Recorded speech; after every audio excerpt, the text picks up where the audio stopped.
Hey guys, how's it going? Michael Troy here. Today we are looking at the highly anticipated new Uncanny X-Men from Gail Simone. Cannot wait to share it with you. Subscribe to my channel if you haven't already. Hit that like button and let's get right into it. I was very excited to get the Pablo Villalobos variant cover, the Disco Dazzler variant cover. I have to admit, I have no idea why they're doing. Like, I know Dazzler has a new series coming out, but Marvel seems super random with the variant covers lately. Like, what if Donald Duck had become Wolverine or whatever crap? Like, it's so bizarre, like the variants. I mean, obviously, they're just cash grabs, and that's fine. The comic book industry needs all the help they can get. I don't dislike variant covers. I did a variant cover on my own Big Bang anthology, and I think they're fun. They're a little out of control right now, but Pablo Villalobos is one of my favorite cover artists right now. He looks very much like Adam Hughes. Very fun, very campy. Love the big disco ball. Not a huge fan of the ginormous sword from Magic, but it looks a little more in control here for some reason. Weird, right?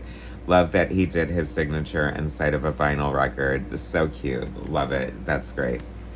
Now, I have to say, okay, so this book is highly anticipated. This is like a big starting point for the X-Men. Everything has pretty much been burned to the ground. The X-Men are scattered across the globe. Xavier's dream is dead. And here are the ashes, the pieces that we're picking up. So this is Xavier's school, and this like place is like taking over, and they're gonna sell everything and like gut the school, which kind of made me emotional. Oddly, like I haven't been a regular reader of the X-Men in a long time, and thought that this would be a great jumping on point to come back, and it's kind of been a mixed bag. Like the X-Men by Jed MacKay and Ryan Stegman, I did a review on that. I feel a little let down. I feel like there are too many loose storylines. I feel like it's more of a continuation than a brand new start. And so I feel a little duped as far as that's concerned. Let's see, writer Gail Simone, artist David Marquez, color artist Matthew Wilson, letterer Clayton Cowles. So here's the roster: Rogue, Gambit, Wolverine, Nightcrawler. Rogue and Gambit are married now. That's kind of new to me. I guess I sort of knew that. I saw the cover of their wedding, but it's so weird that a superhero wedding actually went through. And I have to say, I'm bored. Like, does anybody, like, the relationship of Gambit and Rogue has always been fun, but it's always been about the flirtation.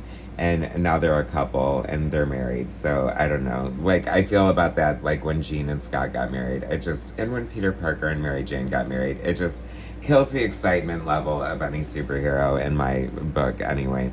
I mean, when it's like somebody like Mr. Fantastic and Sue Richards, like that makes perfect sense and it's more fun. I mean, whatever, we've been with these people for decades and decades. I guess somebody's gonna get married at some point. I don't know. Like I said, the randomness. I don't know what's going on. There are these ruins in Mexico, and there's this huge dragon from an Avengers storyline that I never read. They're comparing him to Lockheed. Ha ha ha. I don't know. And of course, they wake him up, piss him off. He's used to a diet of human beings, so y'all better run. Can I say something? Like, I love comics mostly for the art. I'm a huge X-Men fan, mostly Chris Claremont's run. I said it before in my other review. I think I've just outgrown them. Like, I just don't think that this is my X-Men anymore. Like, I don't like Rogue and Gambit as a married couple.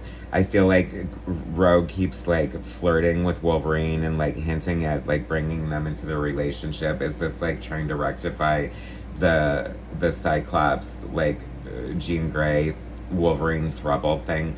Like, the best, like Wolverine has always been one of the most amazing characters ever, and being the third wheel of a throuble isn't how you make him more interesting. I'm sorry to say. I don't know if that's what she's doing here or not, but it sort of feels like that, and I am like so not here for it. I'm like, if these are like the side storylines, then don't sign me up, okay? Like, I just don't need it. Like, I'm just sorry. Like, it's so uninteresting to me and just feels So forced, if that is where we're going. But sorry, I'm off on this huge tangent. And now, while I'm bitching and being negative, the art is just fine, okay? It is okay. I'm not a fan of this current, like, modern Marvel aesthetic where everything just kind of looks the same. Like, I really feel like you could interchange any 6 artists at Marvel and come up with the same stuff. Ryan Stegman promised to be, like, a little more exciting on X-Men. It was for the most part, but it wasn't as strong as I thought it would be. And I don't know. I don't know if it's the coloring or just, like, the rendering or just the whole aesthetic just is. I'm not a fan. I grew up with, like, John Byrne and George Perez and Art Adams and Michael Golden, even going into, like, Todd McFarlane and Joe Madureira and Eric Larson and artists like that. You know, classic comic book art. And this just looks, I don't know, like like I don't know. Like, it's just weird to look at this art and think that this person was, like, inspired by comic books to make them draw. And then so we have, like, the 4 main X-Men standbys. Then, of course, what are the X-Men with about a bunch of, you know, young mutants in peril? I guess this is a new chick, Fawn.